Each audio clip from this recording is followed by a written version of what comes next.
way with our final best of 3 of the day. I'm curious about the drafting order for Aurora. How do they adjust with AVULUS? They've got the first pick, which means that they also have 23rd. Does AVULUS feel like Lornov's hero can be picked later on? They've usually like to pick his hero first because he doesn't care too much about the matchups. He might be in the first phase, he might be in the early second phase. We see Saberlight's hero also come out quite frequently in the start, and Smiling Knight might have the last pick for AVULUS, so they might just look for the best carry matchup possible. How do you think Aurora is going to adjust to that? Do you feel like they have their own plan? 10 seconds remaining. 5 seconds remaining. Dire team ban.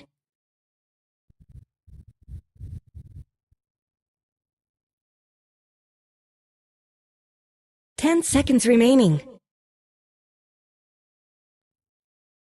5 seconds remaining.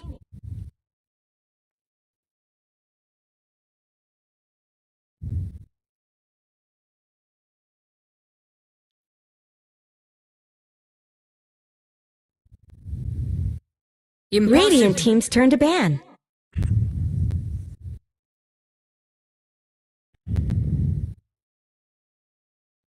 Ten seconds remaining. 5 seconds left. Don't freeze up.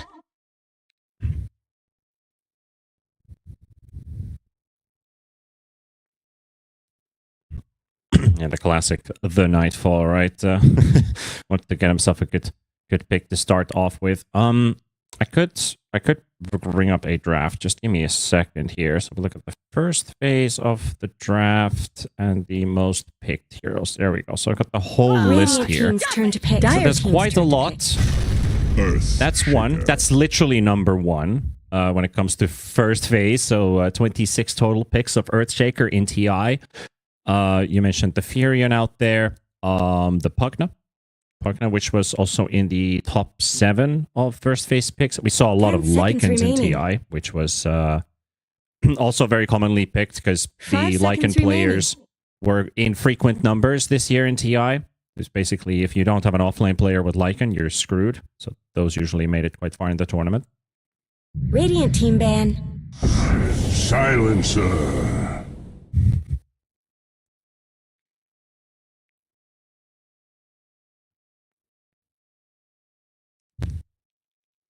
10 seconds Silencer remaining. was also amongst that. Funny thing is, when Silencer, during this is the TI statistic, not this tournament statistic. Throughout the tournament, Silencer was picked 7 times, both group stage and main event. And when it was picked in the first phase, it had a 28% win rate, which is abysmal for a hero. It's probably one of the worst in this entire list. Disruptor would be another 29.4%, 17 picks. That would be a bigger match pool with a slightly higher win rate. In this tournament specifically, Silencer is considered one of the top heroes of the tournament. 6 picks, 83% win rate right now. So Silencer is 5-1. Who has the only loss on this hero? That would be Lelis on OG. So everybody else has managed to win on Silencer.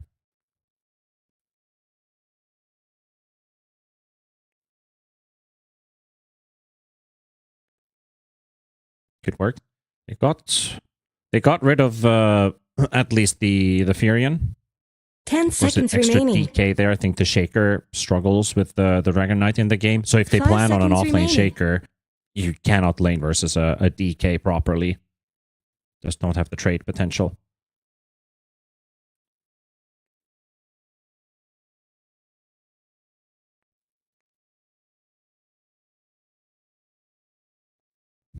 Mm-hmm.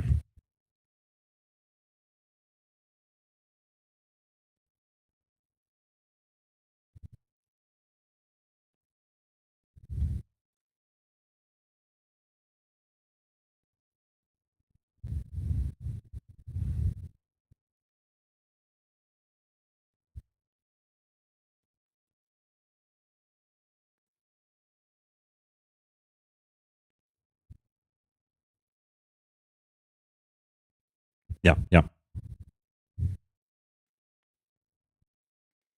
I wonder if they want to keep that mid shaker option open, because when I think about Toronto Tokyo, especially when that offlane position comes into play, he does like his specialty heroes, and I think he's one of the guys with the Undying 3 in his pool. So what probably something that AVULUS is also considering is we might see something pretty fast tempo, something early game heavy from Toronto Tokyo, paired up with Mira in that lane. So you can't just pick a vulnerable safe lane for Smiling Knight. That's why they probably wanted that Furion, because you can skip the laning stage and cause create havoc around the map by going for those quick global plays. That's been AVULUS' go-to. We have 2 or 3 global presence heroes, or at least super mobile heroes that are able to do something completely different than play a laning stage. So if Aurora finds early game heavy side lanes, AVULUS probably doesn't get to play their game the way that they'd want to. 10 seconds remaining. 5 seconds remaining.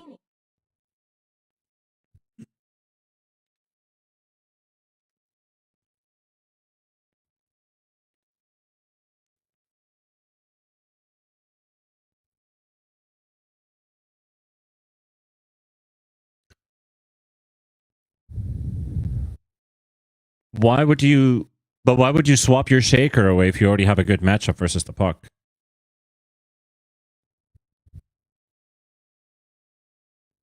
Radiant team's turn to pick. Lion.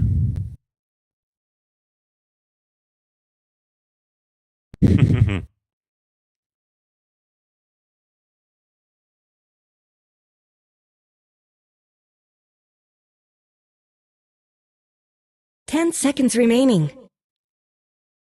Fair enough. Maybe they play Mira Shaker with Oli on the Lion. Well, that's not going to happen anymore, but the Jakiro locked in with the Lion.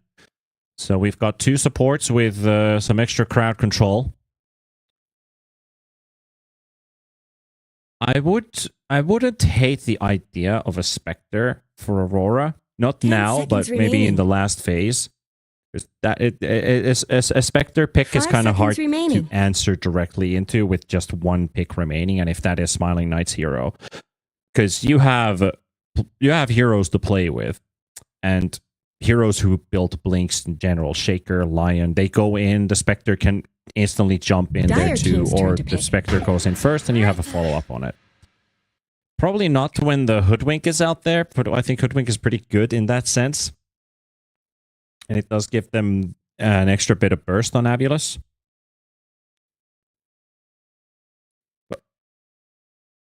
10 seconds remaining. 5 seconds remaining. An Underlord, yeah, that comes to mind right away.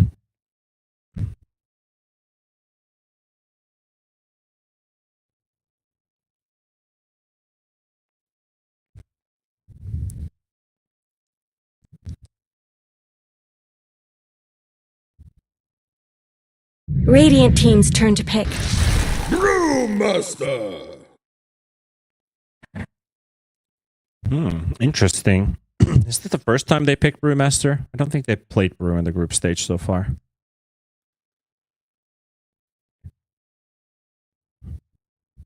Ten seconds remaining. I have to double check. 5 seconds remaining.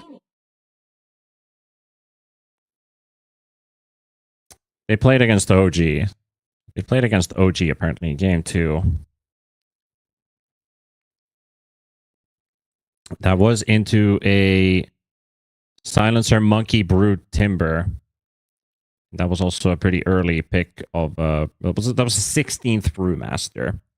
So now they picked on a 17th. Doesn't matter. 16th, 17th, they come in a row anyway. Radiant team's turn to ban. Laura's reply, there's the Lycan. We've been, well, I just brought up the stats on that Lycan in the first phase, especially. You needed a Lycan player in your team. It's not exactly your lane punisher, but it will punish after exiting the laning stage and apply a lot of extra push. You've got Hoodwink and Silencer against you, so this is a, in terms of what supports AVULUS has, a decent Lycan game.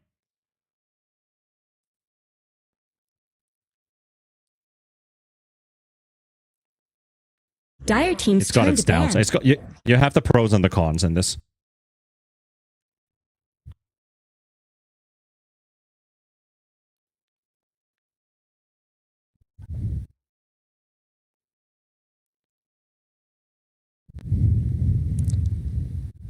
Ten seconds remaining. 5 seconds remaining.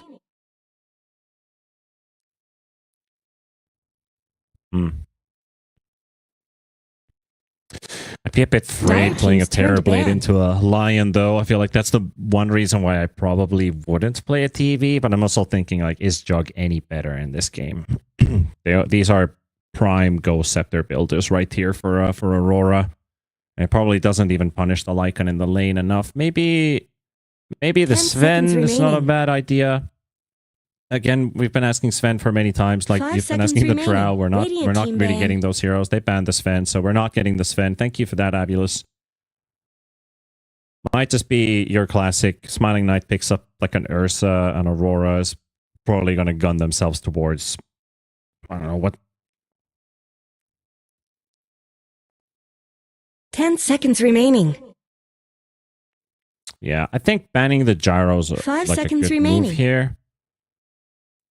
Unless, of course, Nightfall's calling it for himself. Please pick me. Pick me, Gyro.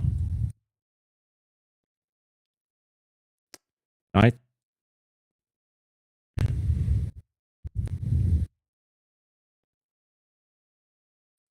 Also, if they want that Ursa themselves, this might be a Nightfall Doom pick coming up. It's coming into nothing. They banned the Ursa, but I do feel like they might be aiming towards the Doom here.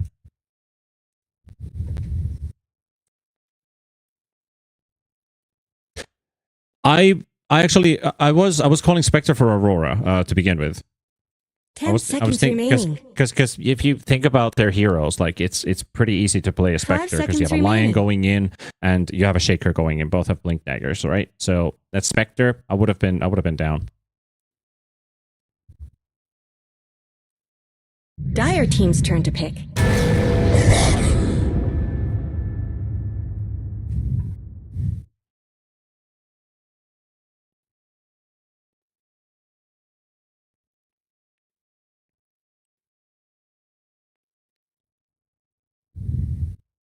Ten seconds remaining. 5 seconds remaining.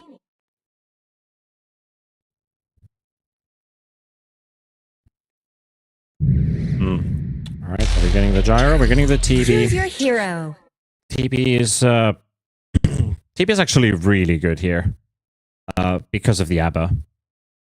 Abba actually applies the Curse of Avernus on himself.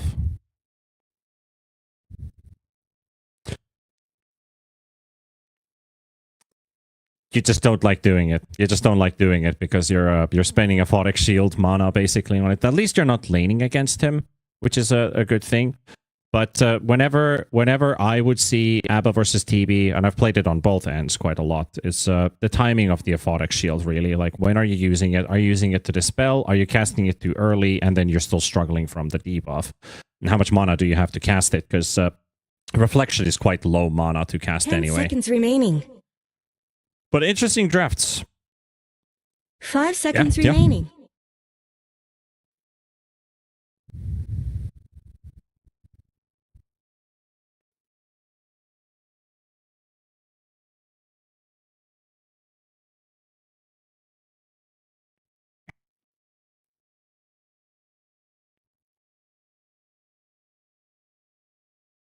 Mm-hmm. Yeah, I do like the AVULUS draft as a whole. And of course, this is filled with a lot of comfort. Smiling Knight on his TB, Lorinov on his puck. Lorinov, who has absolutely been probably the best mid laner in this group stage. Coming into the playoffs, I feel like you're going to get a hell of a matchup here for Mikoto.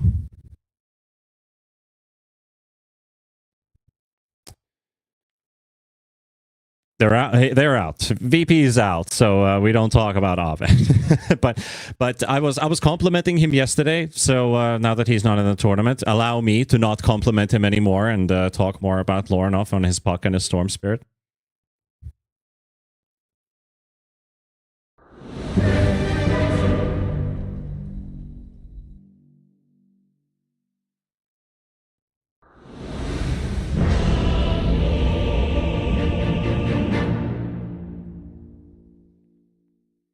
You're a Runa fanboy, though. Okay, alright. I thought you were gonna say, like, well, at least I would have said, basically, but there's a Runa on Group A, so that's just an even group, right? Right? What's wrong? Can't hold your liquor? What's wrong? Can't hold your liquor? Okay. Hello?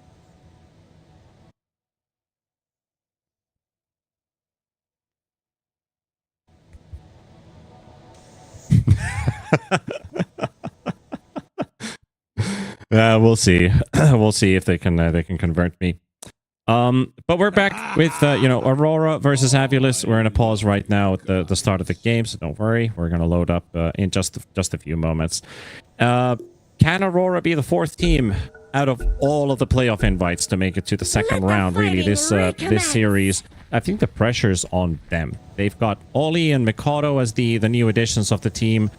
Mikado especially standing in this case, and of course I think Ollie is pretty much gonna get either he's on trial or he's just added as a full member of the roster because Panto moved over to Team Spirit, who are currently benching Miposhka, which I think was a big news in itself. But you know, every player needs a bit of a break every now and then.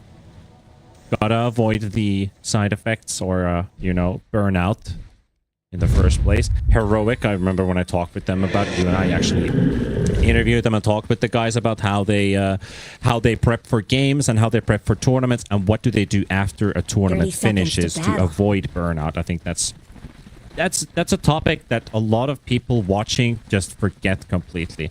We understand playing video games is rough, and you know, you play 8 to 12 hours every single day, and like you're living the dream job. Like, why are you complaining? But anything that requires a lot of mental capacity that you do over 2 hours every day, because the human brain can only handle 2 hours of full focus at a time before you need to take a break. So think about that for a moment. Fighting in the river, though, Puppy, the one of the additions for AVULUS, will be playing in the river, dying, but not before Ollie falls. Lorinov will get the first blood for AVULUS. Nice two-man stun from Mira, connecting on both Lorinov and Fiolacor, allowing Mikado to stay pretty much unscathed, dodge most of the damage dealt in the lane on the first minute fight. First.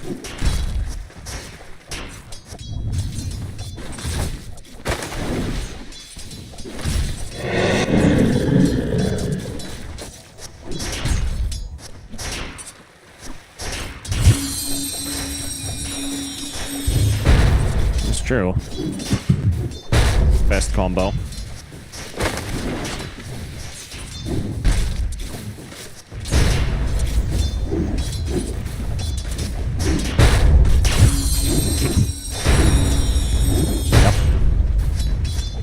Different types of poses. I mean, a lot of people were like, how does Melreen look at his monitor?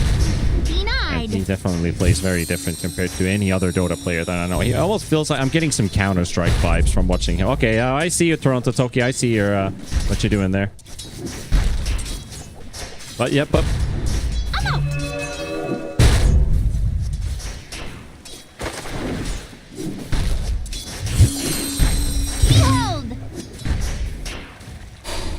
ugh.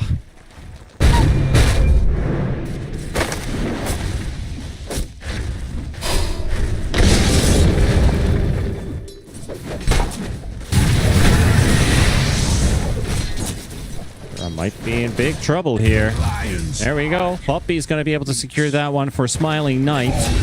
He'll trade the silencer with the wolves, and Mira gets a post-mortem kill there. I think that was with the blood grenade.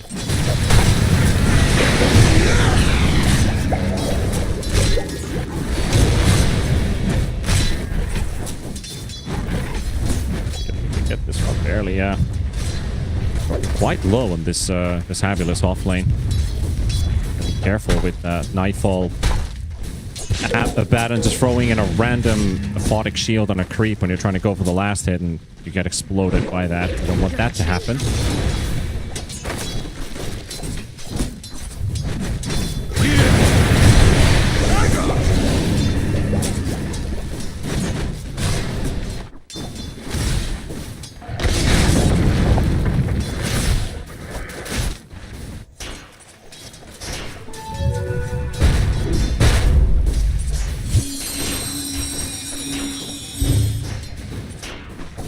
Radiant's courier has been killed.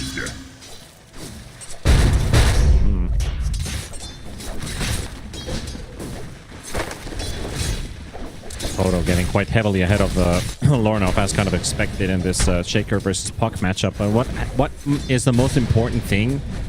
Currently, there are no stacks being made by Aurora in their triangle, which you're going to suspect is going to happen at some stage. That's why Mira has already warded this to suspect any sorts of movements into the triangle to see if somebody's going to block those camps or how freely they can actually set up those stacks. Saberlight playing with his life here. The Olikor does get to intervene. But even if you're ahead with a Shaker, it doesn't mean that you're going to get away with the laning stage, you being ahead, if that triangle has no stacks for you to get to that blink deck. I'd be surprised if they can play this completely without stacks.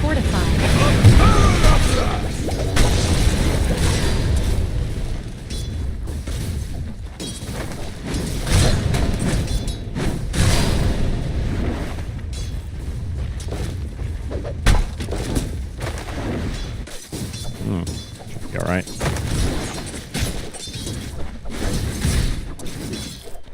They're trading there onto the Abaddon. Yep. Be a moment. Somebody can get there.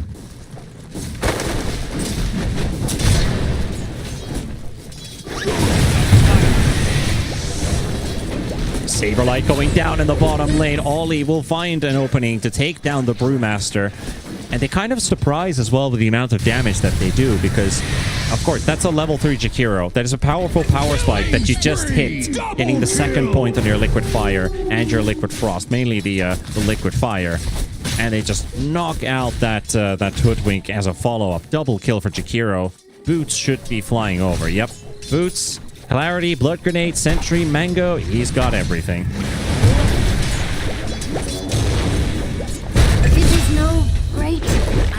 It's a good catch. The Olikor is unable to rotate fast enough for the assistance.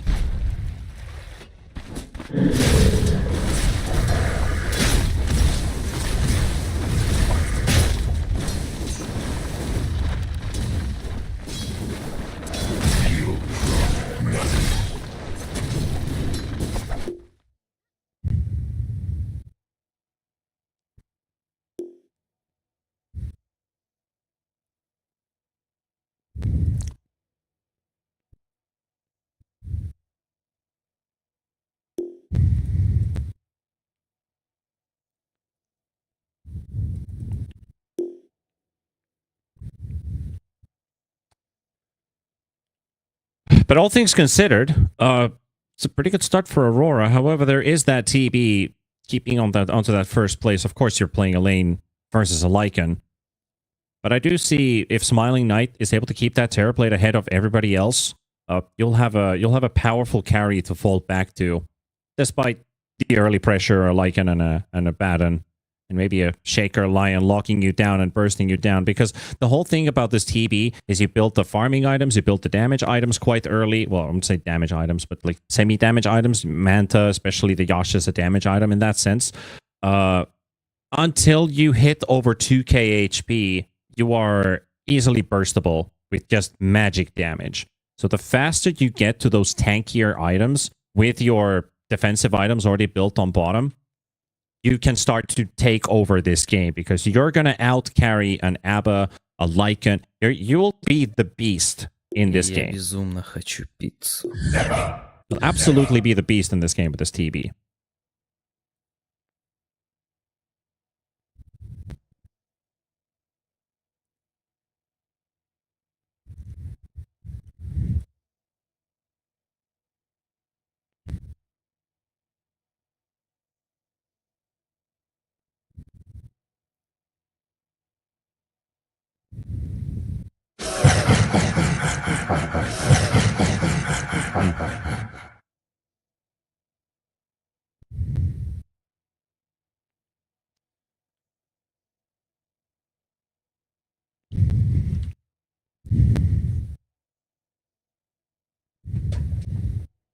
Yeah. Mainly the point of you just outscale all of the heroes that Aurora has. if you ever get that big. Plus, you have a puck for the late game. So these are two excellently scaling heroes through the later portions of a match. But Aurora, as long as they can keep up a good flow in this game, get that ABBA involved. Try not to die when you finish your Radiance and go for your first fight, because I've seen that happen a couple of times, and it really sets you back.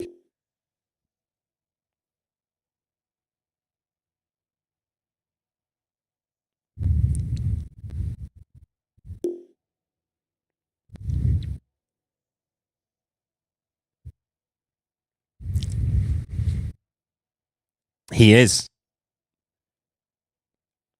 I mean, it's a rule written in your fist. Any hero that goes Radiant's first item technically has 1,000 HP. Most importantly, learned from your Brown Boots Radiance Necrophosses from your pub games. You always know that Radiance is not making that hero any tankier. But these Abaddon Radiance builders, they usually try to look, what is my team doing at that given time? Because that Radiance is not like your blink timer at 10 minutes. There might be a fight going, there might be a smoke happening, and they want to get involved in that fight if it happens near a tower, and that's when they will definitely tune in, because they can join, and it looks like a fight that they can win. And that's where things usually fall apart, because one, they either he TPs for nothing, two, their opponents just turn their attention to the Abaddon and actually turn around and blow him up. And then there's the small percentage of that third where the ABBA finds a double or a triple kill and it totally pays off. Kodo tries to go for the surprise Echo Slam and an Invis, but there's a sentry down on the ground, so Mikoto's not able to turn around. That Invis from Lorinov was just enough.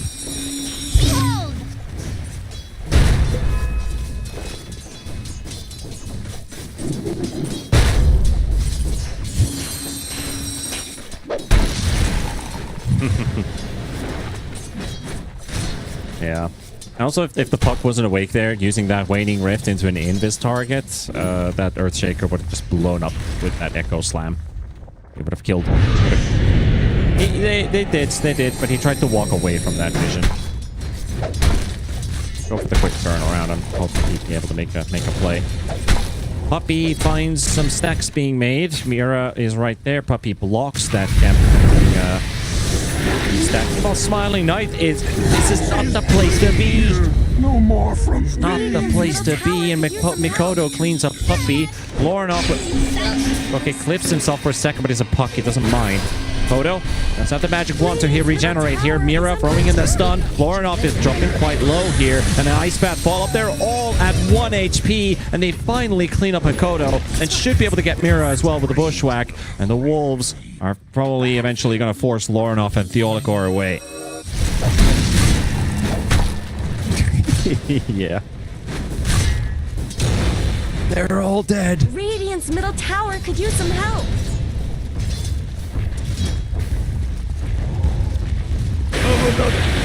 Surprise!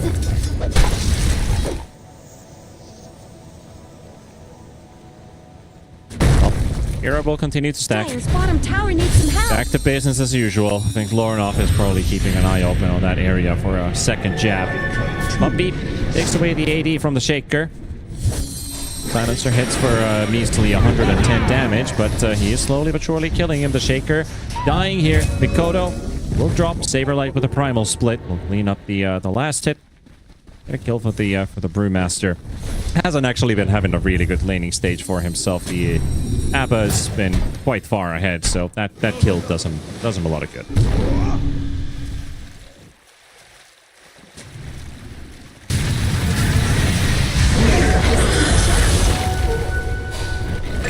dominating.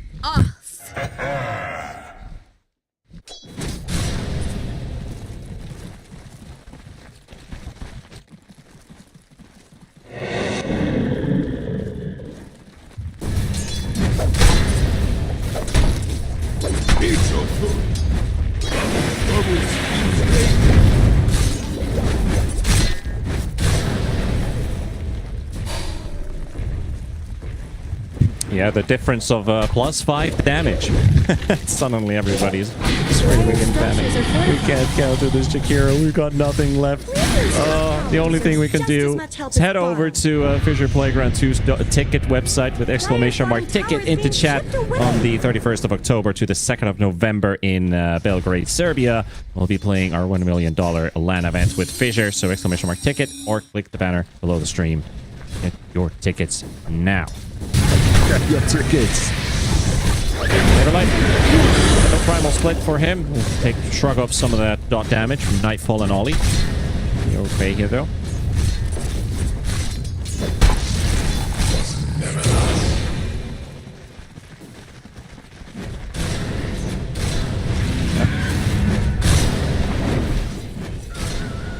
Well, Mikoto, without all of those stacks, actually has cleaned up those stacks with the Echo Slam because his Blink Dagger is ready. I was about to say he's been able to farm it up without the need of any stacks being farmed, but then I noticed his Echo Slam was on cooldown. Blink is on its way. Top lane, a bit of a scuffle here. Toronto Tokyo, TP's away. Has the Warpine Raider still chilling in the lane. Mr. Mustachio has to back away. Radiant's bottom tower's got problems.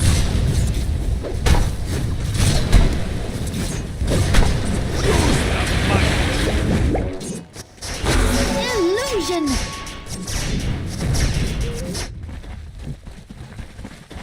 Here I am. Silence.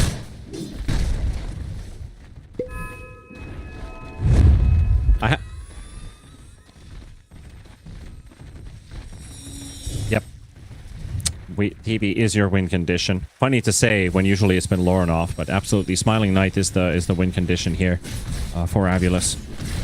Eventually take over the game. I have to say, after watching 2 games of heroic play, the tempo has dropped by like 300% compared to that last game. And it's like you really have to wait for your moments here. The Olicore went for a quick bushwhack and instantly pays the price.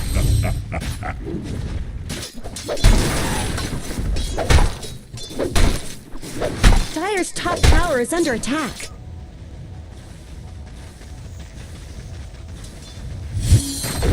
It's more structured. It's more structured. It's more polished. It's more clean.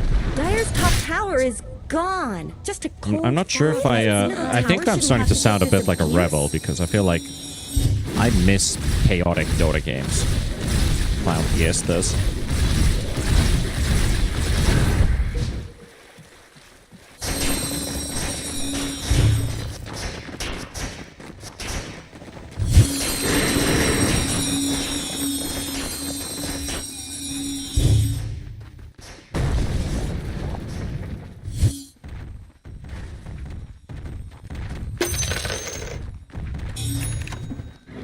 Я безумно хочу пиццу. Hey, there's always someone in chat who says I play better than X guy. There's always someone who's saying like I can play the squat better than he can. Someone should hire that person.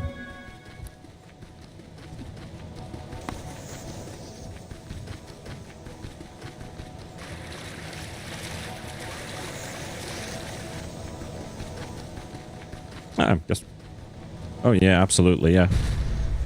And then and then you're going to be arguing half of the time with chat while you're playing the game, like yeah, you give it a try, and then that random chatter gives it a try, and then the cycle continues to repeat.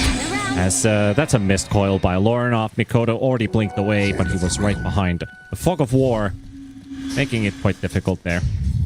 Exactly. I would have coiled that. I would have gotten the coil. As they're gonna... Yeah. They're desperate.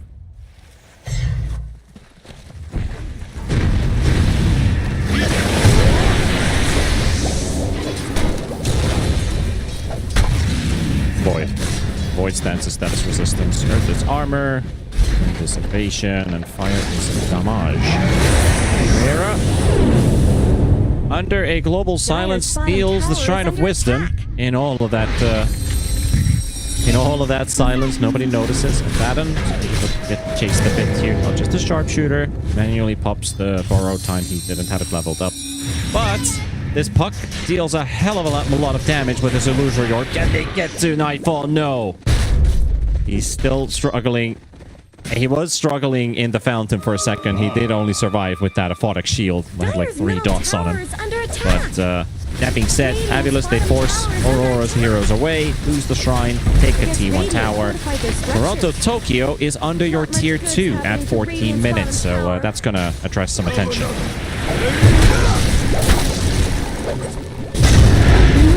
Radiant's bottom tower. Dodge a couple hits here. They're missing so many attacks here. It's just not fair. Odo might have actually set himself up here for this one, but that Arcane Rune does allow him to get a couple extra enchant totems off, however, not enough. And Lornoff, a couple of heroes escaped from him. This one will not.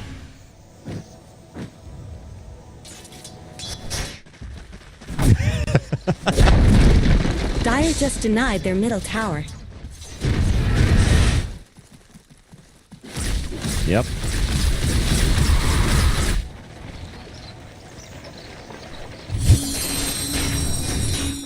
Silence.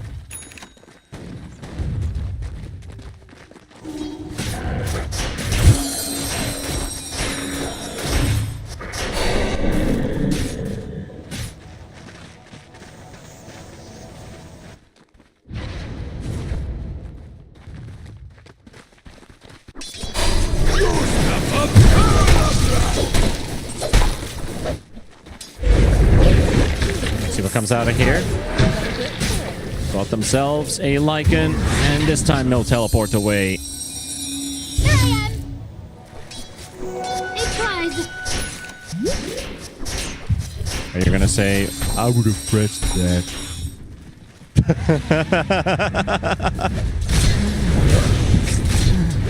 Yeah, literally every single. You're starting to sound like the average chatter now at this point. So tone it down a bit. Radiance is ready on the Abaddon Nightfall. Let's see how he uses this one. Should he go into the jungle?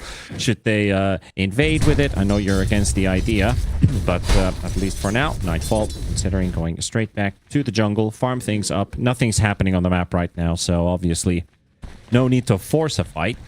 AVULUS might feel like they're pressed, that they need to make a play happen. That orb actually would have caught 2 supports if he saw a little bit further with that orb.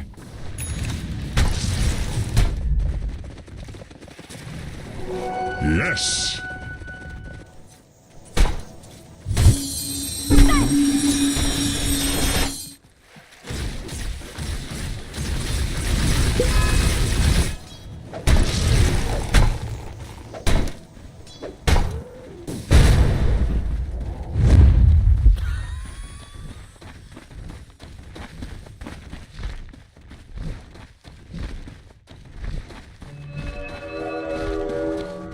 Yeah, the power of the Lycan. I think, you know, Saberlight, especially as a player who plays Lycan quite a lot and gives vision with those wolves, should know they're probably going to get scouted all the time.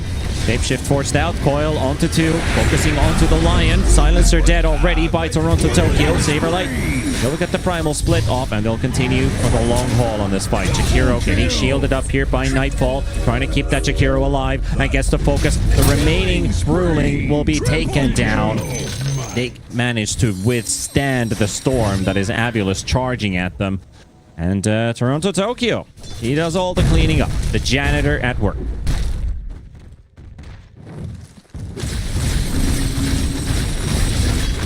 Dire's middle tower isn't going to last long.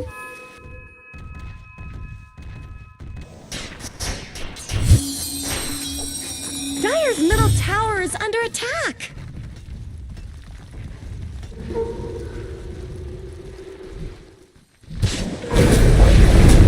Oh, that's a Jakiro getting caught. Smiling Knight will find a kill thanks to Theoliker. Getting TB his 3rd. Still holding first place in net worth, even with the Lycan picking up that triple. A huge increase. Global Silence comes out, but Mikoto's just going to run it off with the Haste Rune. Puppy probably would have died. But do you want to die with the Global Silence? No fortified. Yeah.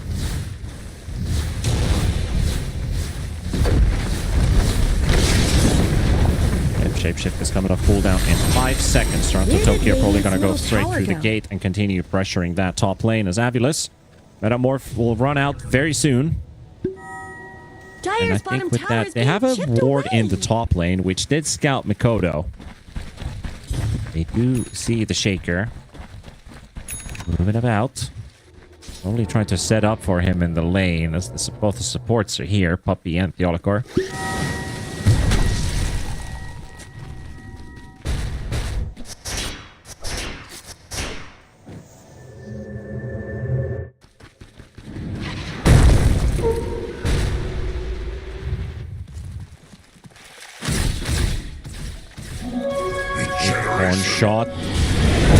Acorn shot didn't connect, and Toronto Tokyo gets the turnaround with the ult. And they two-hit Puppy with the ancient Prowler shaman out of all.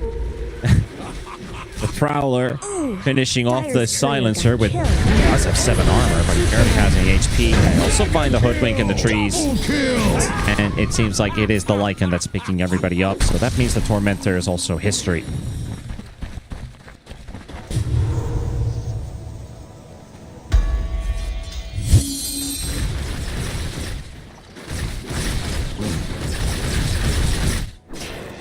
That's true. Oh yeah, that's true. And the Prowler crits as well because you have the pack leader facet, right? Yeah, that also works. Here we go. Radiant's middle tower is under attack. Are those cracks in Dire's top tower?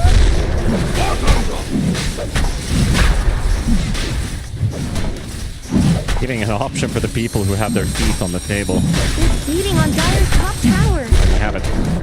Roshan being taken by AVULUS. As Aurora were able to finish off the Tormentor, AVULUS might be slightly late with this Roshan attempt. We'll see how this one pans out. They're bringing in the whole team. And Abaddon in the front. Cleaning up some of those PD illusions. Smiling Knight. 1400 HP remaining. He is toggling his boots back and forth. They go for the back line. Lauren up with a beautiful coil. And there's the sharpshooter in the mix too. Mira dead. Mikoto will follow. And Ollie caught in the river. AVULUS finally finding some relief, but the fight's not over yet. Toronto Tokyo and Roshan is also at 1700 HP. That's Puppy gone once again. My goodness. It's level 16 Lycan causing a bit of a headache here. He continues to move out, does have Nightfall also shielding him. Will be able to run away, and that does mean AVULUS will secure the Roshan in the end. With those rapid few kills, AVULUS find the backline. Something tells me we haven't seen the last of him.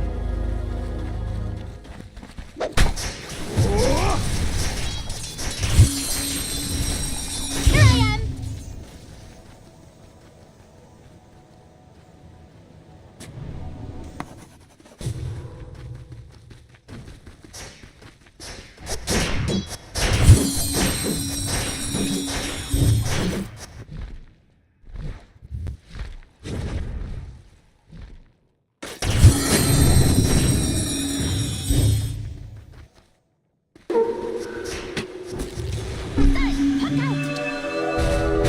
Way to deal with the fight, especially with the global silence this time. Maybe if Puppy was a bit shaky with pressing that earlier on, this one was perfectly timed.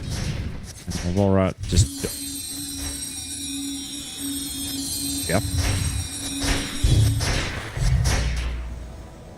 That's true.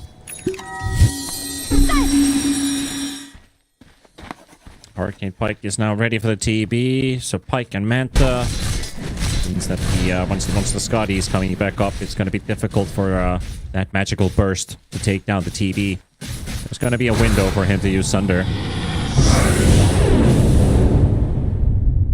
Perfect timing there for the global silence. Save Smiling Knight. Aurora wasn't probably expecting that to happen. Bring in the whole team. Seeing that shapeshift. And they go for the chase. Shaker's in top. Nightfall's in mid. It looks like they're gonna... Double harm shall I eat. And there it goes. Ollie's able to tank that one at least for the team, and almost gets the TP out. They're going to have to use the coil for it.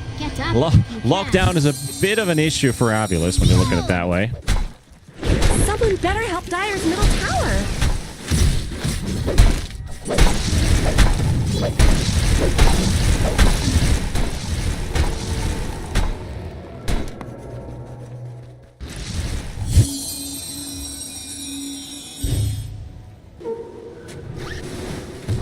Yeah, big piece of your team fight now missing. Shapeshift's coming off cooldown in 20 seconds. You'll have your global still down for a bit. Puppy's been a smart lad, and I'm sure if we've talked about that Midas of his. Dire's top tower is under attack.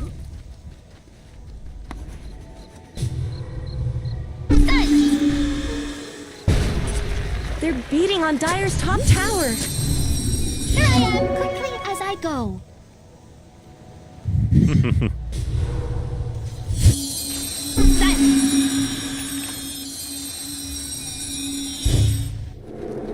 Yeah.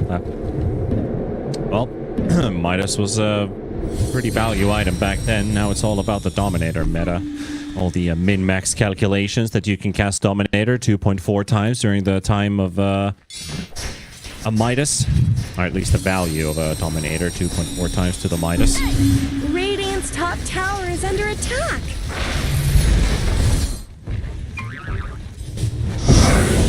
His brain just got caught, but get the global silence off. However, he is going down. Saberlight is there.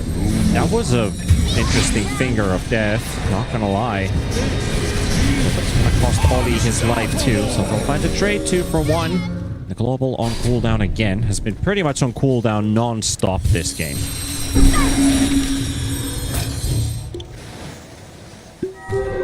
Invisibility.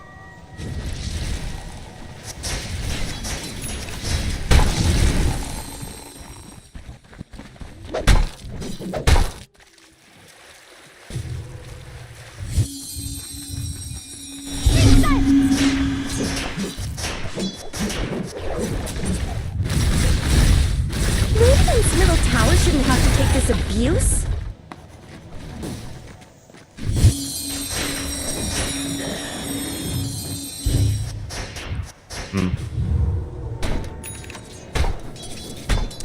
Already got a shard on the Jakiro and the Shaker. The Shaker generally needs it. It's in his item build. You're gonna have to buy that shard. Very low chances you'll get it from the Tormentor. And of course, now we're already getting closer to the second one in about 3.5, maybe 4 minutes. We'll have a Radiance up on AVULUS soon. Master's torture is finally coming to an end.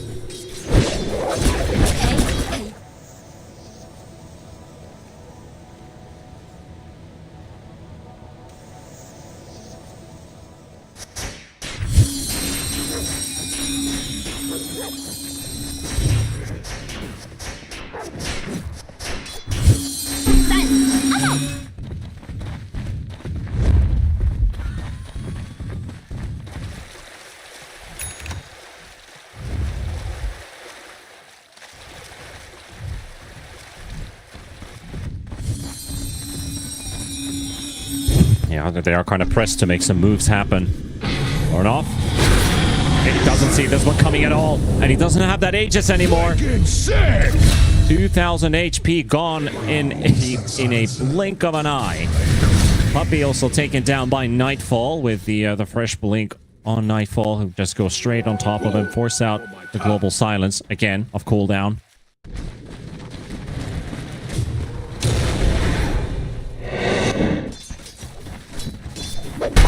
Someone better help Dire's middle tower. Dire's middle tower just went down.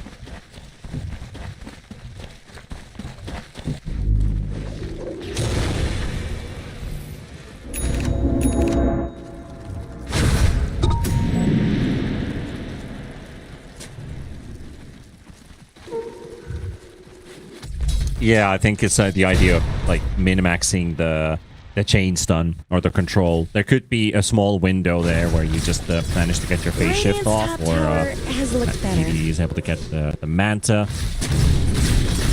You are right about that. Maybe that's the way to do it. Like, time that global silence as late as possible.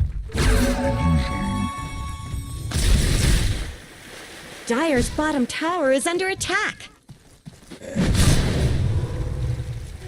Retreat to my house. Dire's bottom tower needs some help.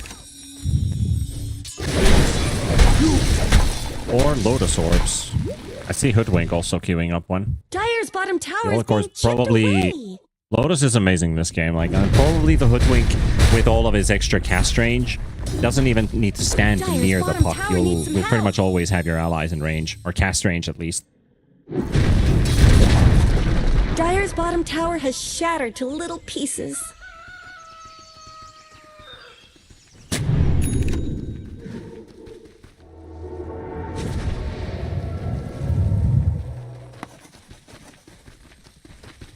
Yep, they're standing behind Smiling Knight right now. Global Silence is back up. Toronto Tokyo farming in the triangle. Smiling Knight's right nearby, sitting in fog. Now when the wolves scout him out, he also recognizes himself that I've been spotted. Oh, look at Aurora. This is what we see from tier 1 teams. Bottoms up. They set up in a place you probably don't think they'd ever show up. Look for somebody to just easily clean up a wave in front of your base, right? Wrong. Dire's middle tower And then you get isn't going killed. to last long. They got a shard, but there could have been better shards to pick up, like the Brewmaster one, for example. Or the Puck shard, but we're gonna get a Silencer permanent in steel +3. Hell yeah. Just what we needed.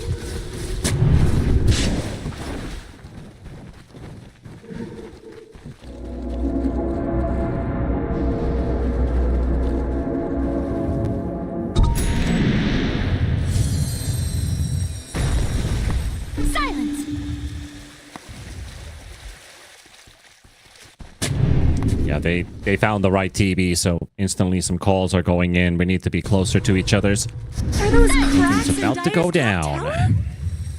Behold! Cease. Dire's top tower is under attack. Good stun on the high ground. Hoodwink spotted, but he didn't take any damage at all.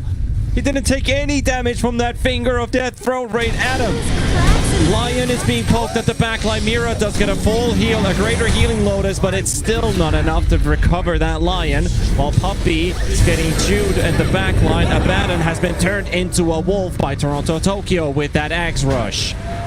But they are not getting the damage down. What they need right now. Nightfall got no ulti. Even with that Bloodthorn, just can't get in position. Nightfall can't seem to get any damage out. This will spend some resources on this fight. The Metamorph is down. The Global is down. The Split, the Coil. At least the Coil and the Sharpshooter are coming off cooldown. In just 15 seconds, they'll have them up again.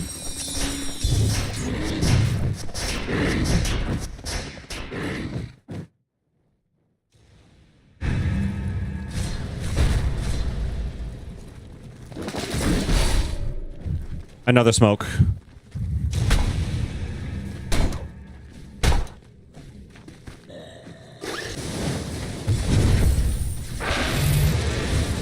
They know the right TB is probably in that stack. They're trying to get some vision on the high ground, but they're blind. Those TB illusions able to clean up the way. They're still hovering around that Roche pit. And now with Abba's ulti up, 6 seconds, he has it. Somebody was queuing up a smoke here. Not sure whose inventory had it. Well, the Puck actually got silenced, but saved by Puppy with the Glimmer Cape. Lorinov is going to be okay. Nightfall, though, he'll go relentlessly after the silencer, and Toronto Tokyo already shapeshifted. We'll go for him. Aurora trying to claim control of this Roche Pit area as AVULUS are trying to back away. The Fissure going to miss the Hoodwink. The Oligarch is going to be able to keep on running. Run, Squirrel, run. Going to keep you all the way back. That was a long TP, and Mira was just in range to click the Hex down.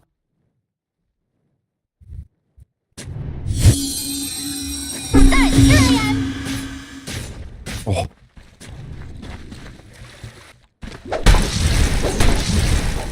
stole the shield rune right in front of Mikoto's face. Puck will have an extra layer of protection. At BKB.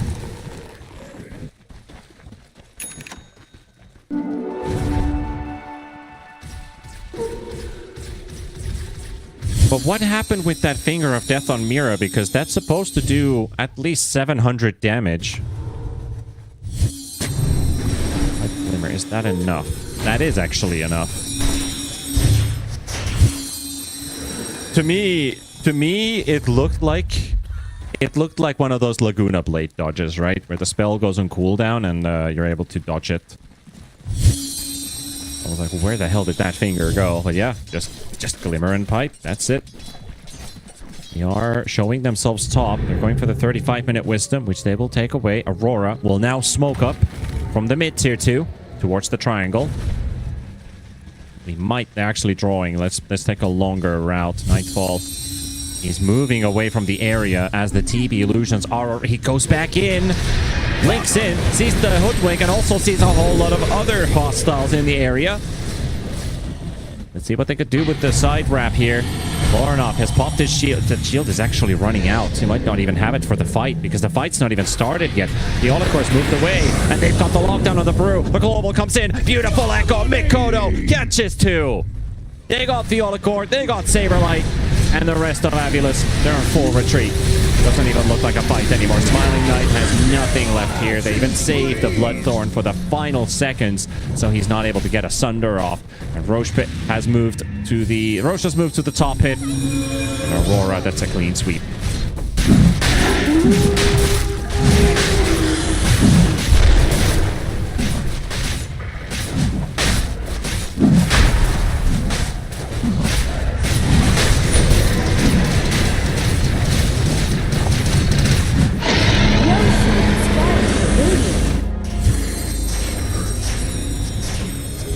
Oh, look at that.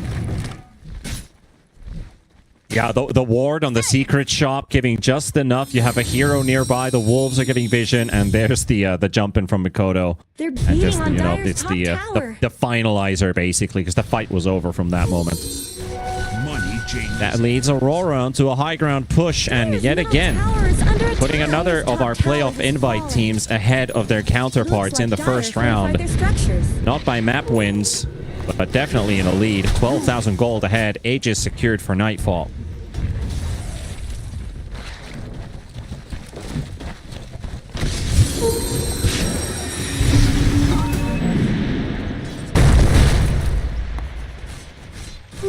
Invisibility. Puck out! Behold!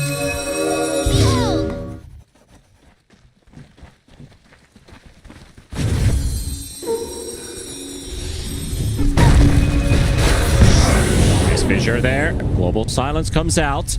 Nightfall gonna get some focus off of Saberlight. Smiling Knight is running at a crawl, 190 movement speed. He's able to retreat back to the high ground. No casualties on the side of Aurora. Age is still intact. Global is on cooldown.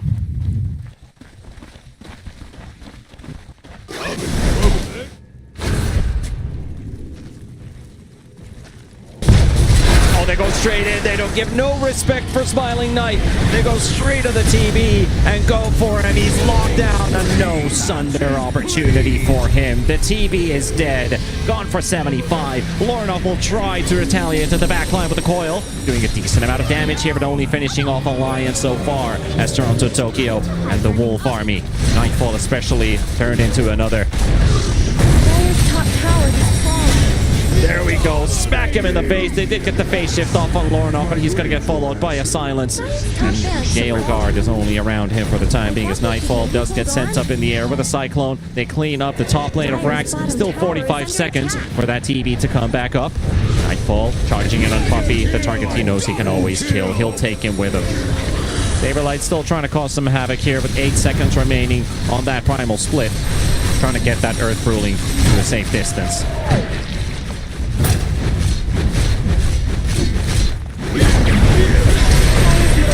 Oh, Nightfall. He's got an ulti in a second. That's probably going to pop here.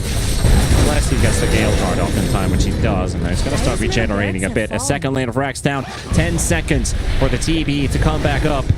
And Puppey, his buyback.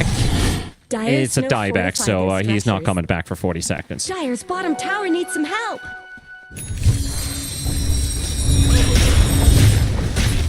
Dire's bottom tower is under attack. Dire's bottom tower is falling.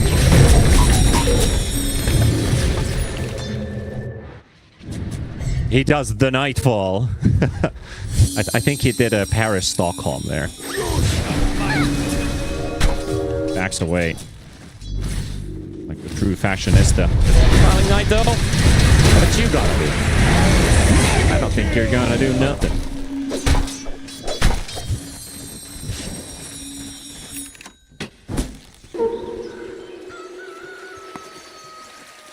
Bloody bounty! Having trouble.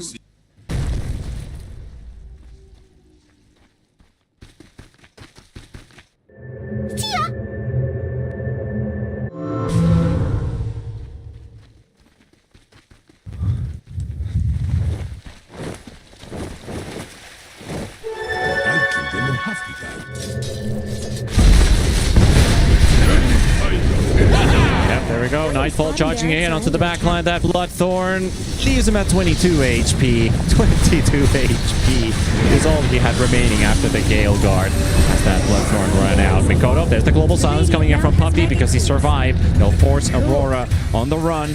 They'll lose two of their supports again, but what happens now? There's an AD. There's an AD on the Toronto Tokyo Lycan that gets dispelled right away by the Storm. Puppey, Yolakor. They're just gonna go right around Saberlight. Nightfall charges onto the backline, goes straight for the guttural, and takes it down. Silencer, the hoodwink, stuck in the trees. Where to go really from there? Another the Nightfall. Twice in a row.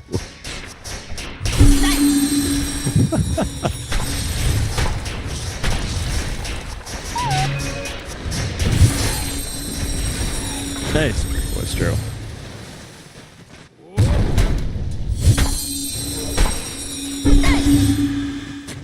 Yo, do the move. Do the move.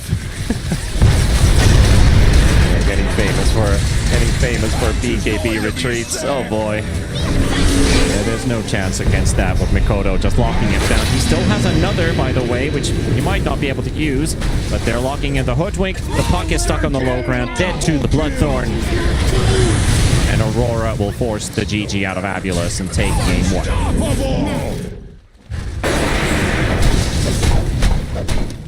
Radiant victory!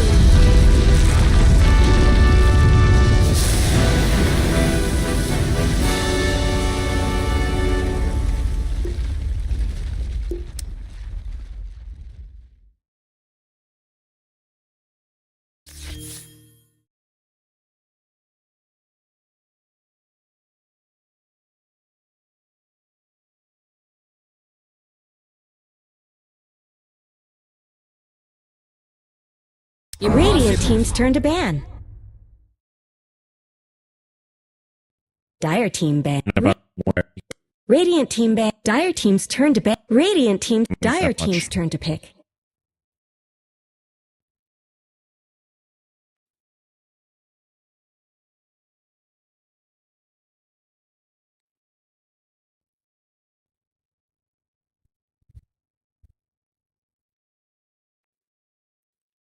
Ten seconds remaining. 5 seconds remaining. Well, since we did get these tier 1 teams, maybe it might be time to bring up that Magnus for Toronto Tokyo. Back off the Queen of Pain after all. So Toronto Tokyo with the Shaker, Kodo Quap.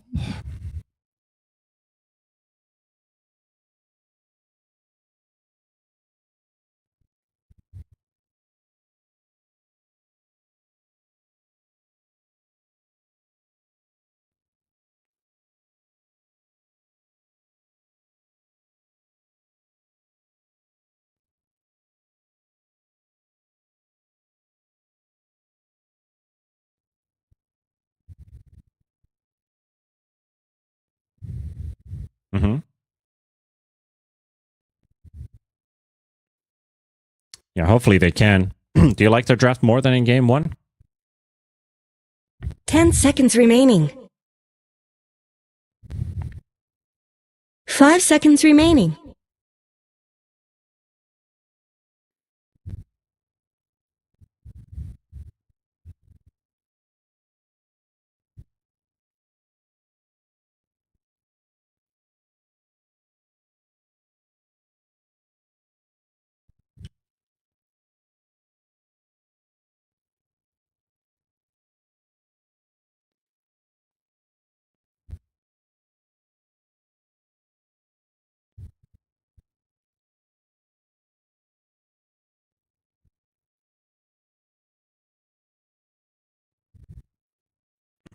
Yeah, I do feel also like Aurora's draft maybe has some slight holes, and AVULUS could make things work with if Lorinov is able to keep up a good tempo. That Queen of Pain definitely going to complicate some things. We already got to see how a Storm Quap matchup can go in the mid lane if the supports start to roam around rampantly, especially pre-6 with Oli on that Enchantress. And apply some pressure onto that Storm Spirit. Never really let Lorinov have a good time, but he is experienced and he knows how the plays can be at the worst. So Lorinov, we've yet to see a weak game from him. I think that's something that AVULUS can always fall back on any hero. Is it spring already? Я безумно хочу Is it пиццу. spring already? Безумно хочу пиццу. Киси-киси, мяу-мяу, киси-киси, мяу-мяу-мяу. Yeah.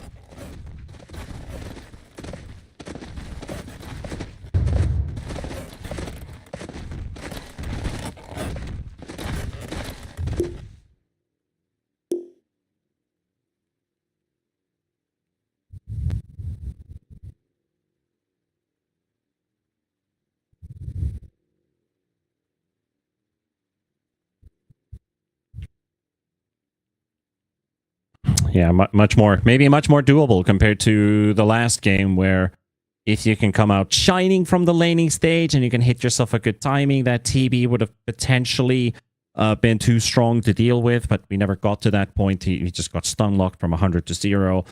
Maybe this time around with the Naga Songs being a save in your lineup, having a Coddle, technically another sustainer with some heavy nukes. Coddle, Storm Spirit, a fabled combination between a 2 and a 4.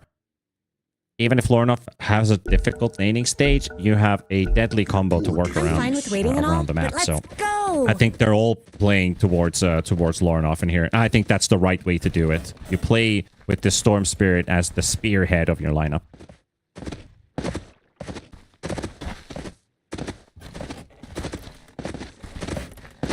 A poor defense.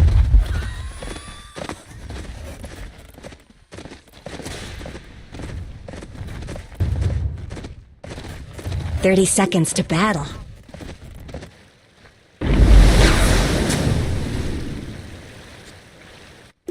Well, this is game 2 after all. This could be over after this game if Aurora is able to close it out.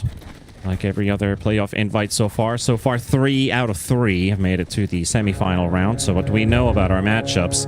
Enigma Galaxy versus Team Liquid tomorrow evening is going to be happening in the upper bracket semifinals. Heroic is looking for the victor of this series. In the morning, it starts with Team Yandex versus Mouse. 1 win versus the loser of this matchup in the lower bracket. So there's a possibility 1 win will have to play versus AVULUS again. And Yandex and Mouse, previously that went 2-0 for Yandex in that particular series on day 2 of the group stage. But I kind of want to keep my fingers crossed for AVULUS and be at least that one dark horse from this first phase and see how far they can go. I've been talking quite a lot about this roster. This lineup they're ready to encounter tougher and tougher opponents. But that game one definitely showed that there are some weaknesses here and there. Obviously, they had instant changes in their roster with Eki and Janter being replaced with Theolicor and Puppy. I'm not sure if it's a permanent change or if it's just for this tournament that AVULUS is playing with Puppy and Theolicor as stand-ins. But they took over for the tournament at least. Look at that. Radiant's courier just got killed.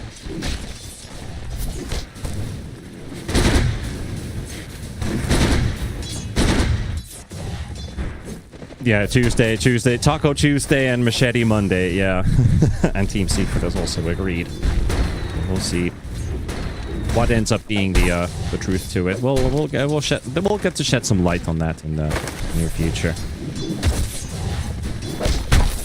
As far as this laning stage is gonna go, we already talked about for Saberlight, this should be a slightly easier time, but as soon as I mentioned that out loud, Saberlight, one more hit from Nightfall, not even needed. Ollie is the one who tears him down, or runs him down more, with that enchant active. This game is rated X! A loss so small, the world will hardly notice.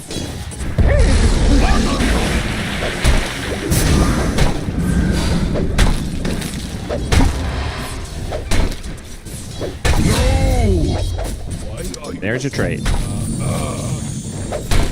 Nightfall will drop. Saberlight from Theolicor. We'll be able to clean him up. Maybe a tactical death a bit from Nightfall as well. Get his resources back up. He already got the first kill for Ollie. Up and running with full resources. Now with boot. Yeah, I was about to mention the boots, yeah.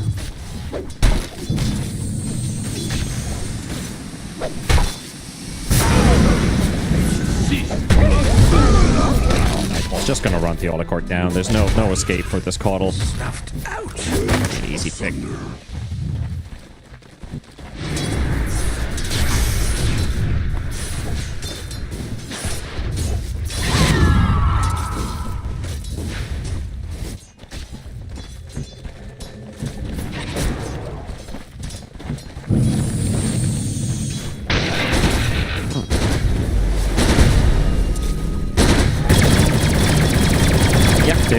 They've had that multiple times during the course of this tournament. I actually want to look at the numbers on that because there might have been an edge game or two. Might have missed real instead. Yeah, seven have gone for Spellbound, 2 have gone for Overprotected Wisps. Yeah, so this would be the third. Those are good thing to highlight here. I mean, there's a lot of incoming damage onto this Enchantress, so you could technically outlive a lot of that damage with those Nature's Attendants just rocking over and over and over again. Dire's courier has been killed.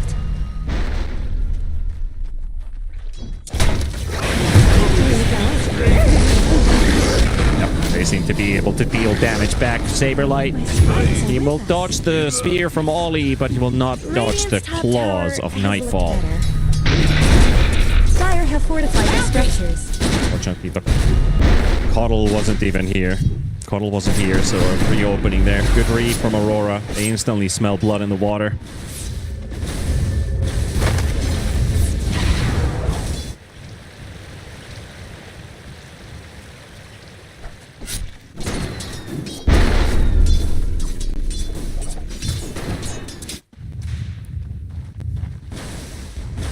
Yeah, but it's not the end of the world. I mean, you're playing towards this Lorn of Storm Spirit, and he hasn't even begun his game yet. I'll still keep some optimism.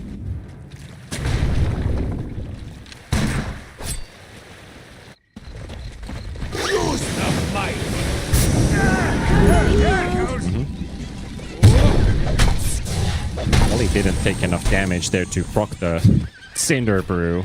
It's a bit of a too fast Illuminate coming out there. Meanwhile, in bottom, Smiling Knight. Well, there goes all these Nightfall's Couriers, at least. So, Saberlight and Theolicor find a double Courier snipe, but it might come at the cost of your Brewmaster. Nightfall is giving chase.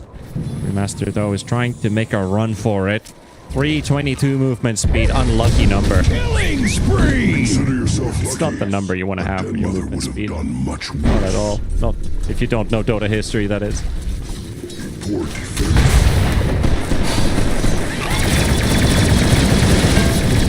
Can fight this one here. Fluffy is gonna end up getting targeted by Toronto, Tokyo, and Mira. They are 3 levels higher than this Naga Siren, who has been pretty busy keeping Mira at bay. Well, he's been going for those creep wave cuttings.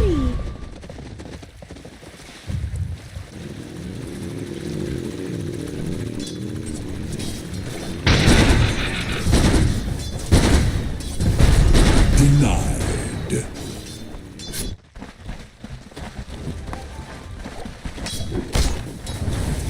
Yep. Oh no, he's gonna hit this level 6 now with this next creep dying, so ulti ready.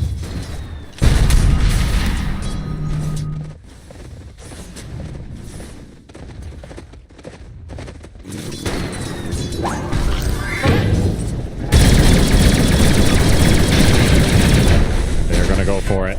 Smiling Knight. Being pressurized here, trying to turn around, get some damage out from the flak cannon.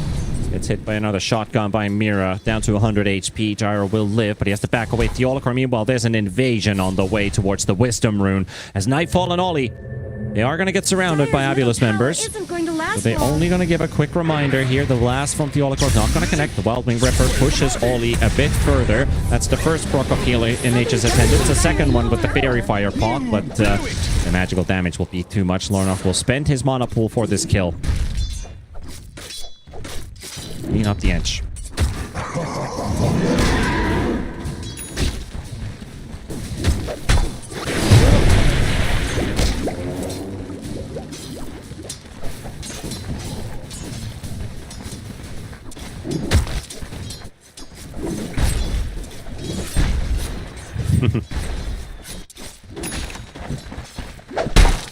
Wasn't that when Storms had to build duels as their defensive item? Yeah.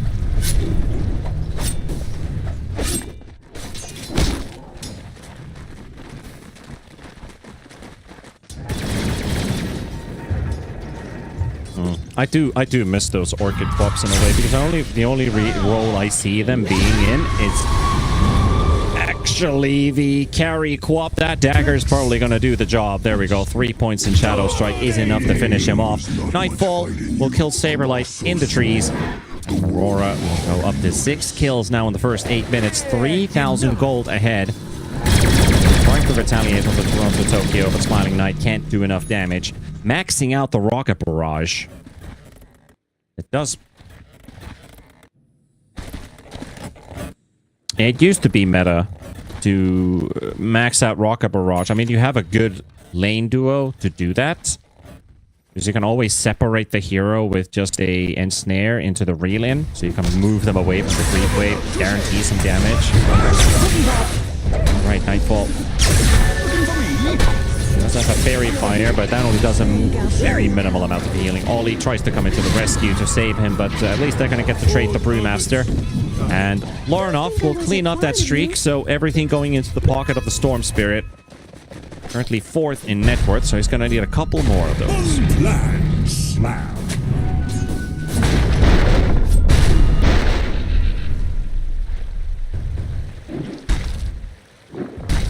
Radiant's middle tower could use some help.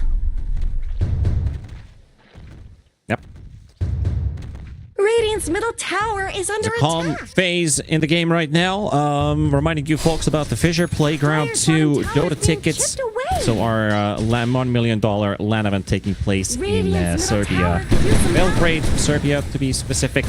Write the exclamation mark ticket command as on the 31st of October to the 2nd of November. We will unleash the main event. The group stage of that tournament is starting in 2 weeks from now.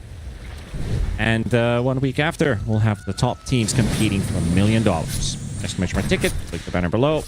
We're gonna do it. Saberlight. Again, under pressure by Nightfall and Ollie. One more hit should maybe do it. Oh, he got the primal split mid-animation. Nightfall should be alright. He got the enrage off, so that Cyclone doesn't exactly last for a very long duration.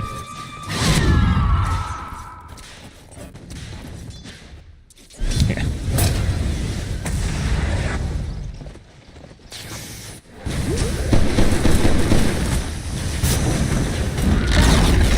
Radiant's middle middle tower You're has been level 6 denied. untouchable. Can't get Ollie anymore.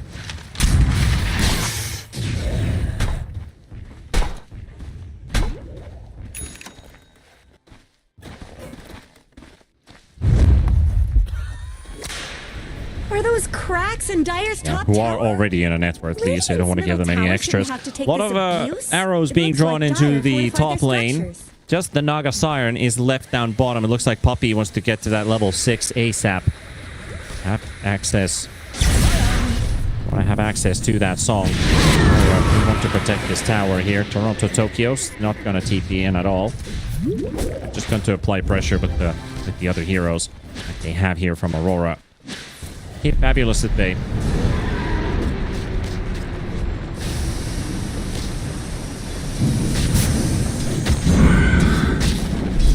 Denied. We're gonna see a much faster Radiance as well this time around for that Brewmaster. Well, Puppy is being given chase. We're missing the shotgun. Toronto Tokyo gives up on the chase. We had a plus 30-minute Radiance, I think, on the Brewmaster last game around, so now that will come up much sooner. Hopefully, unless Saberlight gets completely shut down. Hopefully that does not happen. That's Sonic Wave, dropped into the Autocore. We'll get one quick Illuminate blast off. Fortunately, Smiling Knight. Oh, that bottom. Meanwhile, that's a dead Naga.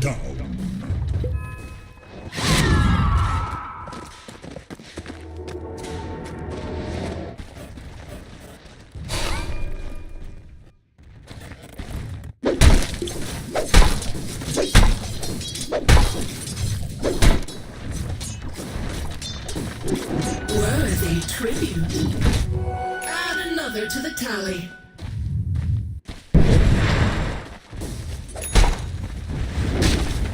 They're beating on Dire's top tower. Running in bottom, the song goes out from Puppy. Not much good. All three heroes in place. Cooldown is ready. AVULUS want to unleash hell on all three. Got the Queen of Pain under focus. The Cookie coming into play. Down to half HP. Ollie is getting a lot of healing, and it's going to be maybe enough for the Co-op to TP home. No, it's not. Saberlight will also take down Mira. They will lose 2 heroes on the side of Aurora. Good song set up. The whole team is there from AVULUS ready to play. Tokyo, no Echo Slam. Already used a minute before. Ollie can get chased up as well. That's going to be a 4th kill. Killing spree! Told you a storm was coming! A loss so small, the world will hardly notice. Be lucky! Dire's middle tower isn't going to last long. Radiant's top tower is under attack. They were really trying their hardest there to take down Smiling Knight. Unfortunately for Toronto Tokyo, he'd already used his Echo Slam. Help Dire's middle tower. That provided with a bit of an opening for AVULUS to retaliate. Kodo did get a bit of crucial healing off of Ollie, but just wasn't quite enough. You've got the Solar Bind on you. That means the Storm's doing extra damage. That means the Smiling Knight Gyro's doing extra damage. That Barrage and Rocket. They suddenly start to hurt quite a lot more when that Solar Bind's on you.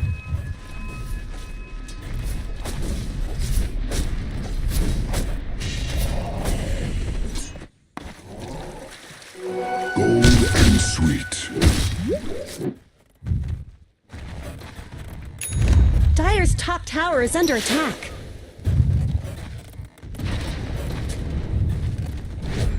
Radiant's bottom tower is under attack. Not gonna find Dire's anyone top down in tower is bottom. under Maybe attack. sit behind Makoto for a second, but it looks like they're just gonna be hesitant to move onward. Radiant's bottom Dagger tower up on the shaker. is The Blink reveal. Also, the Ursa shows down in mid with that Battle Fury up on Nightfall. I guess Radiant That's been getting fortified closer their to the structures. Blink. Not much good's happening to Radiant's bottom tower.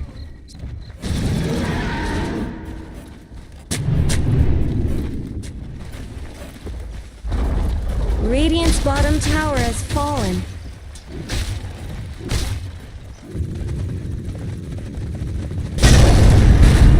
There's the Echo Slam. It's on the Gyro. Perfect target to find. Out of all the possible targets you could have ran into on the map, it could have been a roaming Coddle. It could have been a Puppy strolling about with a Naga Siren. No, you run into the Gyrocopter and cause him his first death.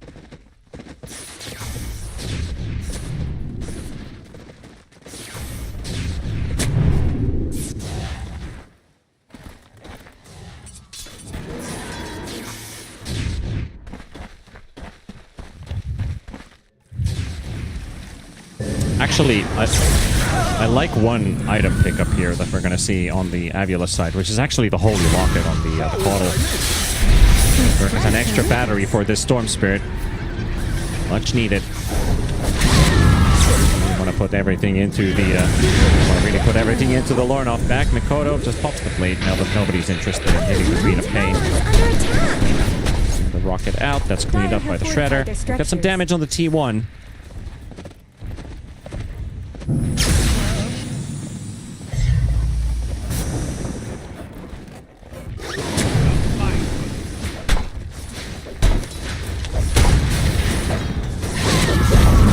Shaker's deeping. Middle tower just went down. Is here.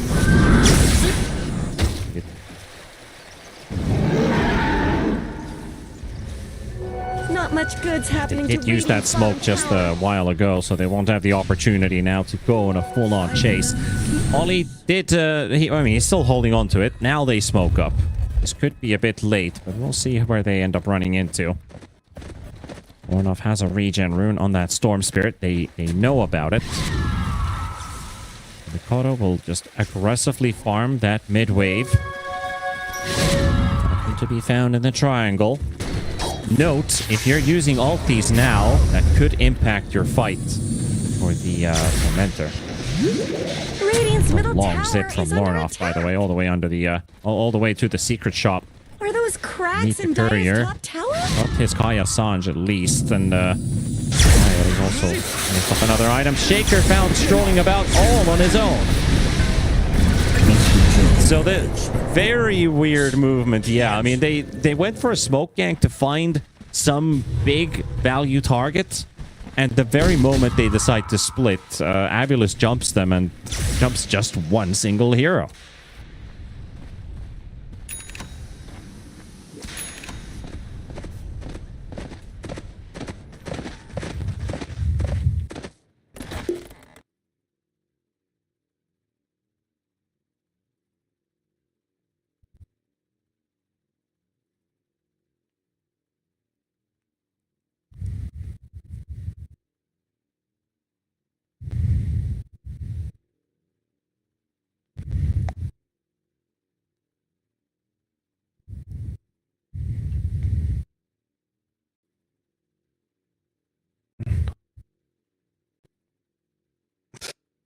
Full speed with the 20. Can say I haven't looked at every 23 pause screen. We're back in. So audience, let's get hyped up for that. Let's give yourself a bit of an applause and let's get this game underway.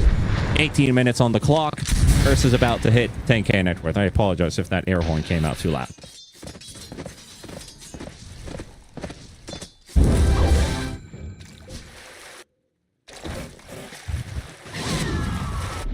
Yeah, I don't want to put it any louder because it's probably louder for the broadcast than it is for you. As I think it's just my headphones bleeding that sound from a microphone. Aurora setting up for a potential...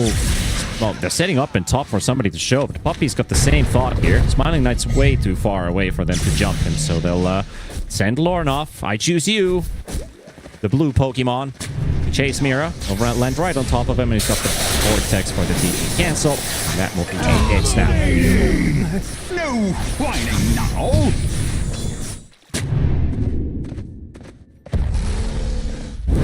They're beating on Dire's top tower.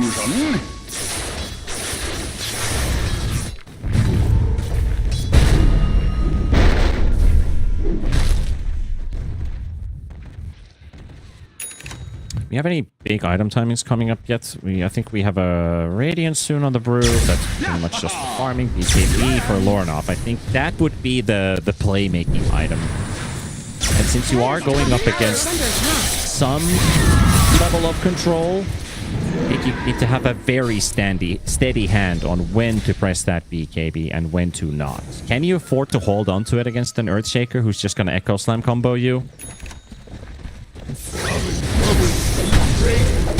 Okay.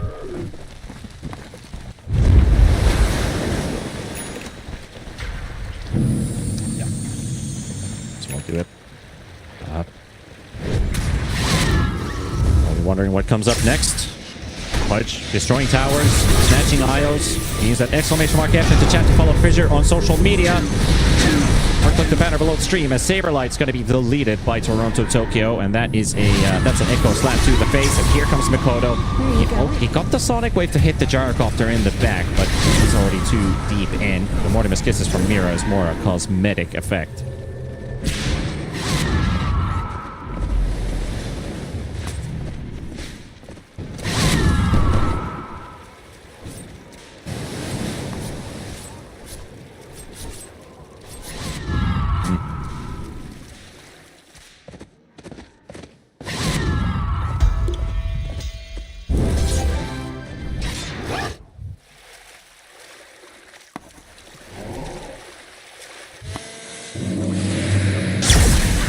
He's being chased by a rocket and a Lorinov, so all lightnings and rockets and everything going your way. He's gonna go pretty deep, and Miro's gonna clean it up, man. Little Shredder versus Storm Spirit versus Gyrocopter. Just something else. Go for the Vortex under the tower, using his ball lightning to dodge some of those hits from the tower. They even used the Glyph, but these are heroes that are quite sturdy, quite tanky.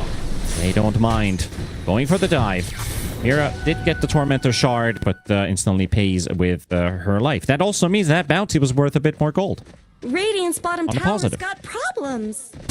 Are those cracks in Dire's top tower? Radiant's middle tower shouldn't have to take this abuse. Add another to the tally. I don't know. I guess it's time to admit the fact that you're not 18 anymore. Things aren't the same as they were before. World changes and we change with it. Voice lines apparently don't.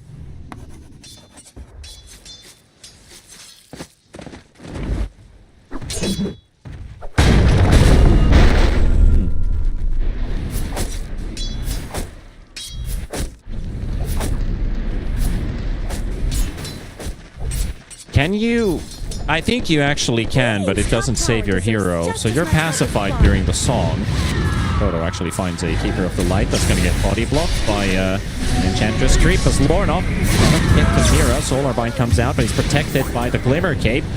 Finished off the Olicorn. Nightfall has just found a Gyrocopter for himself while they're still fighting down in bottom. Puppy bringing in with a Relin. There's the Sonic Wave onto Lorna, takes him down to half HP. And Mikoto's going to have to back away. Shake your hand.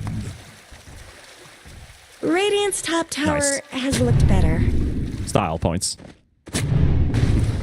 Style points, absolutely. I don't even remember what I was bringing up there, so I'll forget about my previous topic. I have to bring it up. And this was the Ursa kill that happened. Radiant's middle tower shouldn't have to take this abuse.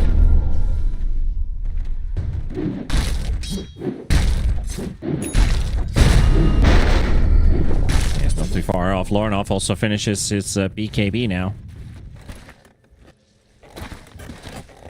Bring up the Witchblade next to bring up some damage. I wouldn't be too surprised now that you have the BKB that you go straight up for Parasma on the hero. I think you have everything else that you already need. Trying to go for the grab on Mira. Mercade for the time being. Jump into the Roche Pit. Rockets connecting. Nothing the Snapfire can do to escape out of this peril.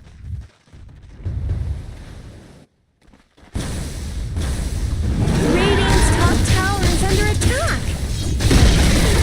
Radiant's top tower is falling.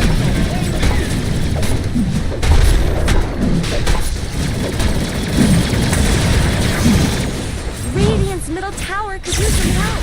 Now over here! Certainly ready for it. Now this has to back out. Enchant on the gyro. Like there's any other follow-up coming out of that. And he's gonna get hit by a rocket. This time the Granny's not there to save you.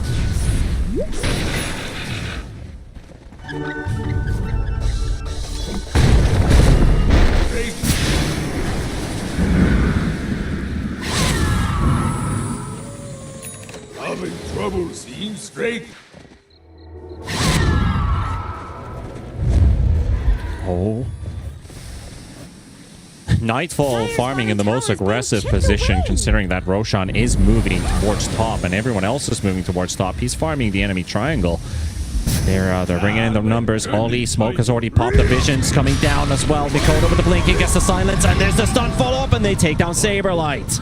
Will not get the primal split, and that song is a retreating song. Gyrocopter, though, getting slowed up by the Mortimer's Kisses. They've got Vision. Mikoto will go for the dive, and he's going for the teleport out, and will be able to. Also, Tokyo only just got the Fissure of cooldown. That opens up Roshan for Aurora to take. Dire's middle tower isn't going to last long. Naga's got nothing left. That's going to be a freebie. Just the understanding of, even if you're Ursa and your Enchantress went off running to the Roche Pit, Puppy would like to cut another wave. Mira and Mikoto, that was a brilliant play to just go and hunt him right next to and under that tier 2 tower.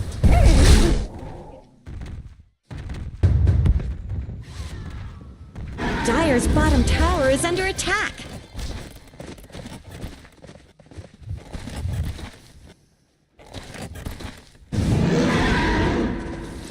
Radiant's middle tower is under attack.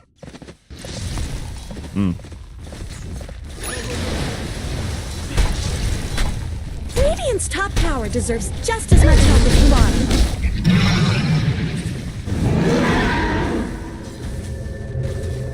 Radiant's top tower has looked better. What they can do with this Aegis now on this Ursa. If he can solo a Gyrocopter that easily, and there's the light that you might as well pick up as a snack on the way. This game is getting really hard for AVULUS to play.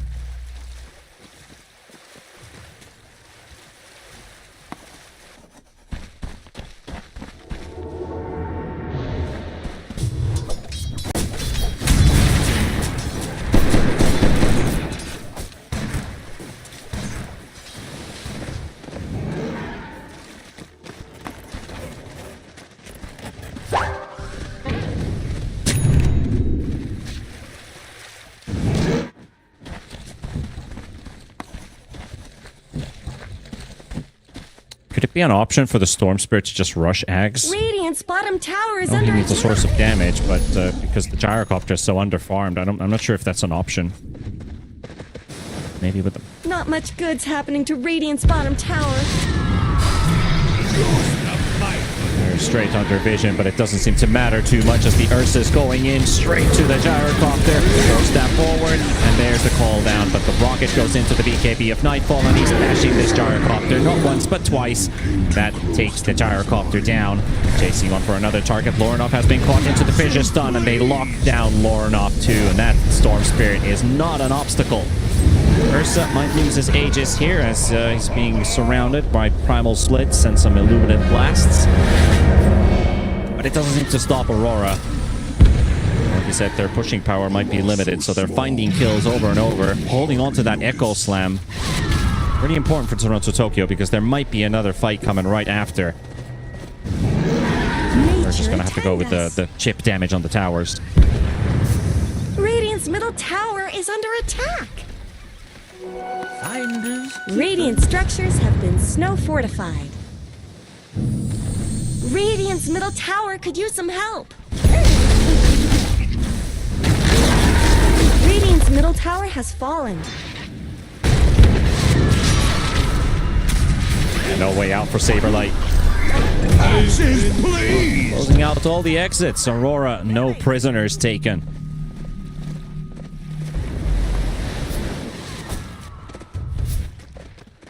Radiant's Almost courier ran has into been a, killed. They always go after the How courier. Worthy tribute. How did the courier die? I don't know where it exploded. I just had a courier explosion on my screen and Ollie wasn't even near. We got the money for it anyway. Maybe there was some projectile still flying after it as it was given the speed burst. The Olicorp. We don't have detection though, unfortunately. Mikado's just gonna go straight for the Sonic Wave, so might as well go straight for it. Sheila does nothing here. Storm, Storm just set himself up for dead. And you said it. If you zip in, you need to BKB. He got insta-lockdown. Beautiful stun there from Toronto Tokyo. And the Gyrocopter will fall as well. I'm not sure if AVULUS is gonna be taking this beating for much longer. Poor defense. Not be.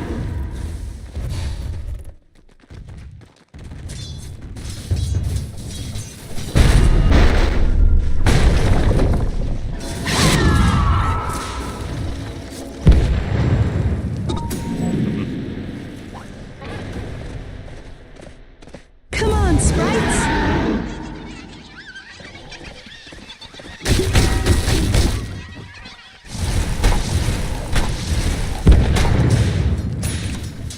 Yeah, it doesn't seem like it's gonna happen anymore in this game. It would have to be a pretty drastic, Radiant's maybe something like what top tower is Heroic under were doing when they were toying with their opponents in the previous series. They still ended up winning that game. But they gave a couple, like a godlike spree away casually. Meanwhile, getting a jump onto the Earthshaker.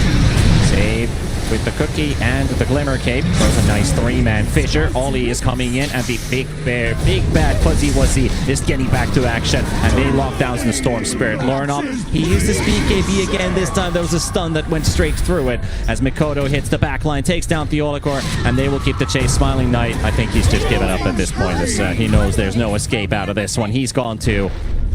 And the gates to the high ground are open as this tier 2 tower falls in the top lane. The Ursa decides to... Okay, they see Saberlight cutting waves, so he's going to go on the hunt. Tower has fallen. Going to be a pretty tricky Brewmaster unless somebody comes to back up, and that's Toronto Tokyo with the Fissure. Lock him down, take down the Brew as well.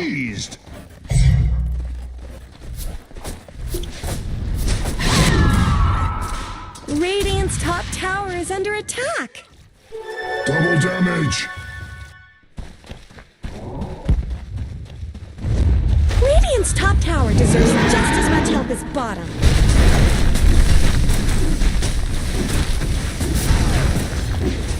Radiant's top tower is under attack.